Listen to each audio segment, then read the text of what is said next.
AI દ્વારા ગાણિતિક વાર્તાઓ દિવસ 24। પ્રથમ તેના રૂમમાં બોલથી રમી રહ્યો હતો કે બોલ અભરાઈ ઉપર ચાલ્યો ગયો। હવે અભરાઈ છે ઊંચી અને પ્રથમ છે નીચો।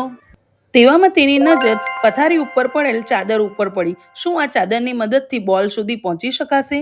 પ્રથમ ચાદરને અભરાઈની પાસે લઈ આવ્યો અને તેણે ગળી વાળી તો ચાદર તેની ઊંચાઈમાં બમણી થઈ ગઈ અને બીજી વાર ગળી કરવાથી તેની ઊંચાઈ 4 ગણી થઈ ગઈ। પ્રથમ સમજી ગયો કે દરેક ગળી પર ચાદરની ઊંચાઈ બમણી થતી જાય છે। તેણે ચાદરને 4 વાર ગળી કરી અને તેની ઊંચાઈથી 16 ગણી થઈ ગઈ અને પ્રથમ ખૂબ જ આરામથી અભરાઈ પરથી બોલ પાડી લીધો। આપણે ચાદરની ઊંચાઈ 2ની પાવરને nના ક્રમાંકમાં લઈ શકીએ છીએ, જ્યાં n એ ગળી વાળવાની સંખ્યા છે।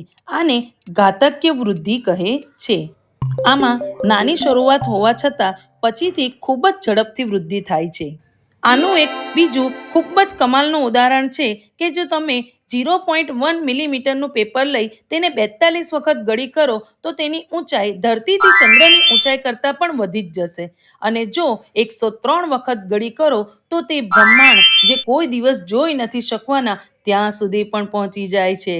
તો શું આપણે પેપરની ગળી કરીને ચંદ્ર સુધી જઈ શકીએ છીએ?